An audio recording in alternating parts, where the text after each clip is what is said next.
On pense souvent que la thérapie est réservée à une certaine catégorie de personnes, à une classe sociale ou encore à un type de communauté.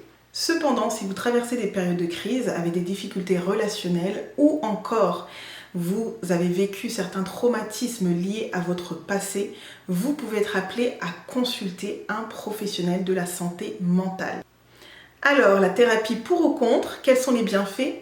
Voici mon conseil.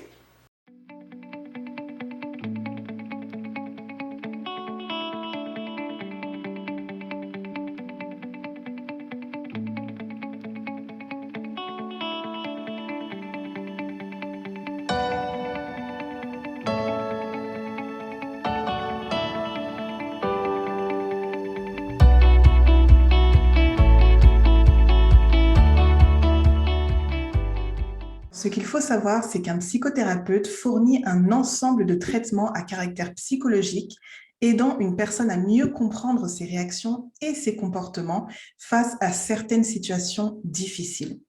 La thérapie est souvent pratiquée dans les cas de détresse psychologique, d'anxiété, de dépression ou de troubles du comportement, et un psychothérapeute aidera ses patients à préserver ou retrouver leur bien-être et un certain confort de vie. Le point commun de ces différentes professions liées à la santé mentale est qu'elles foisonnent de nos jours. Il y en a de plus en plus, que ce soit des psychothérapeutes, psychologues, psychiatres ou encore travailleurs sociaux et bien d'autres. Il y a toutes sortes aujourd'hui de professions pour accompagner les gens et pour cause. Les gens sont de plus en plus déprimés, de plus en plus sollicités, de plus en plus découragés par bon nombre de situations. Il y a une plus haute demande en matière de santé mentale.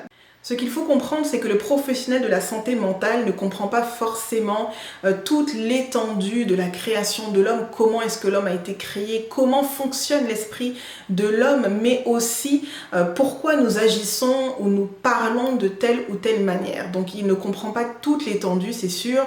Donc le professionnel de la santé mentale n'est pas un être divin supérieur qui connaît tout de l'esprit. Cependant, son intervention peut être nécessaire lorsque nous traversons certaines crises dans notre vie. Donc ce peut être à la suite d'un deuil dévastateur, pendant ou après un divorce, durant une grave maladie, après un drame ou un échec, ou même à travers une crise familiale par exemple. Dans mon cas, suivant le décès de ma petite sœur, il faut savoir que je n'avais pas nécessairement connu de décès d'une personne aussi proche de moi en réalité, donc ça a été quand même quelque chose de traumatisant, sachant aussi que j'ai eu à l'accompagner en fait vers la mort tout simplement. Donc ça a été quand même beaucoup de choc émotionnellement, psychologiquement, mental pour moi, beaucoup de fatigue et de stress. Et donc je suis allée tout simplement vers une psychothérapeute. C'est une expérience que j'ai beaucoup aimée, c'est une expérience qui m'a challengée, parfois soulagée, mais qui m'a permis en fait grâce à son intervention de pouvoir aller creuser dans les différents événements qui ont pu m'arriver les dernières années et de pouvoir trouver des solutions. Alors les critères, c'est vous qui les définissez. Donc n'oubliez pas qu'un thérapeute reste quand même, c'est quand même une relation personnelle, une relation de confiance qui se tisse au fur et à mesure, et vous serez peut-être appelé à travailler avec cette personne-là pendant de nombreux mois. Donc assurez-vous vraiment de pouvoir avoir de bons critères, de pouvoir connaître les références de la personne, savoir dans quel type de cas, en fait à quel type de cas elle a déjà travaillé par exemple, quelles sont ses expériences, quelle est son expertise, mais aussi de vous sentir en confiance. Je pense que c'est important lorsqu'on travaille avec quelqu'un qui ait ce lien de confiance qui puisse se tisser au moins un minimum et que vous vous sentiez confortable lors de vos échanges avec elle. La deuxième des choses, c'était qu'il était important pour moi qu'elle soit chrétienne et qu'elle comprenne ma réalité en fait de femme. Donc je voulais absolument que ce soit une femme, et donc ça fait partie de mes critères, et par la suite je me suis mis à la recherche de cette personne. Et lorsque je tiens à préciser que lorsque je dis qu'elle était chrétienne, ça ne signifie pas que nos séances de thérapie, il y avait de la prière ou des versets bibliques, pas du tout. Donc c'était vraiment une séance de thérapie normale, professionnelle. Et c'est simplement que le fait d'être chrétienne, eh bien, elle pouvait avoir une certaine perspective par rapport aux défis et à tout ce que j'étais en train de vivre.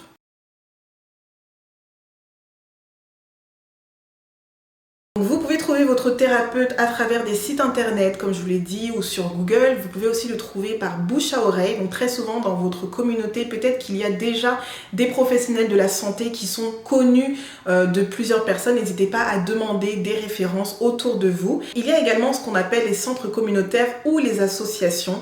Donc souvent, ces centres-là aident à la communauté et peuvent même offrir des services de thérapie, de médiation familiale ou quel que soit votre besoin. Ils peuvent vous offrir ces services-là gratuitement si jamais votre budget ne vous permet pas nécessairement de consulter un professionnel ou alors très souvent ce sont des services qui sont payants mais qui ne sont pas forcément dispendieux.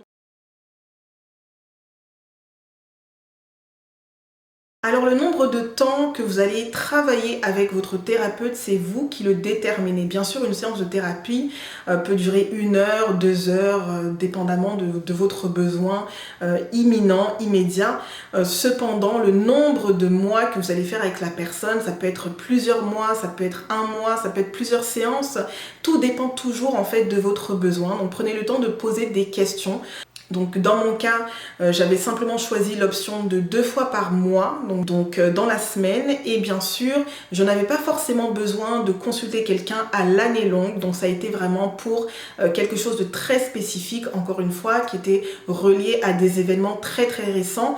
Et donc après un moment donné, je n'ai pas forcément continué. Et je pense que c'est ce qu'il faut se dire, c'est qu'en réalité, la thérapie, on en a besoin et on peut en avoir besoin tout au long finalement de sa vie. On peut en avoir besoin lorsqu'on traverse des crises dans le mariage, on peut en avoir besoin lorsqu'on traverse vraiment des problèmes, des difficultés au niveau professionnel, au niveau de nos relations interpersonnelles ou encore justement un deuil ou quel que soit en fait l'événement que vous pouvez traverser, vous en aurez certainement besoin. Donc ce n'est pas forcément figé dans le temps ou coulé dans le béton.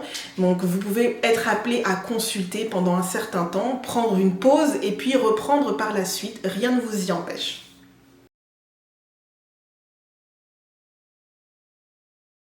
Alors, un thérapeute se spécialise dans un ou plusieurs champs d'intervention, donc que ce soit les addictions ou dépendances à l'alcool, la drogue, dépendance affective, nourriture, sexe et tout ce qui vient avec.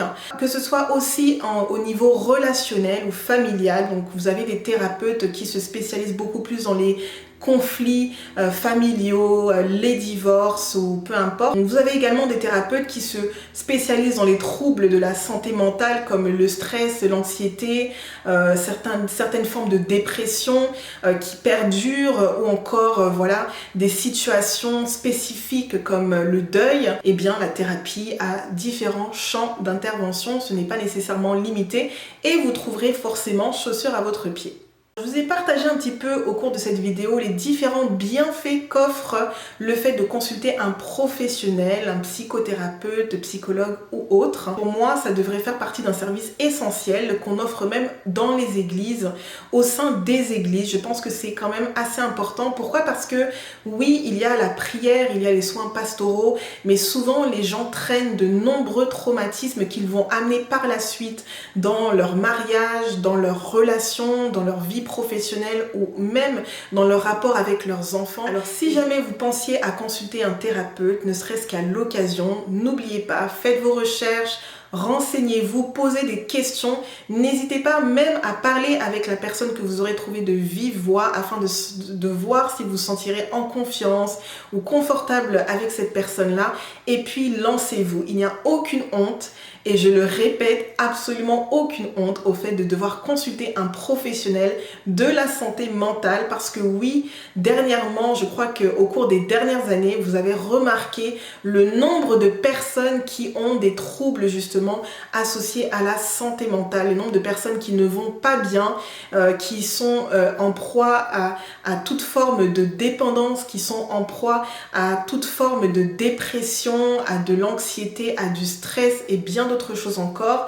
Alors je crois que ces professions ont leur rôle à jouer au sein de la société, il ne faut pas les négliger Voilà pour la vidéo du jour, j'espère que ça vous aura parlé. N'hésitez pas à liker cette vidéo, n'hésitez pas à la partager. Je suis sûre qu'il y a une personne au moins dans votre entourage, dans votre famille qui aura besoin d'entendre ces choses. N'oubliez pas de cliquer sur la petite cloche afin de vous abonner et de ne rien manquer des prochaines vidéos. Alors on se dit, n'oubliez pas de me dire aussi dans la section commentaires qu'est-ce que vous pensez de la thérapie. Est-ce que vous avez déjà fait de la thérapie? Est-ce que c'est quelque chose qui vous intéresse ou quelles seraient vos craintes ou peut-être votre opinion par rapport à la thérapie? Et on se dit à très vite pour une prochaine vidéo.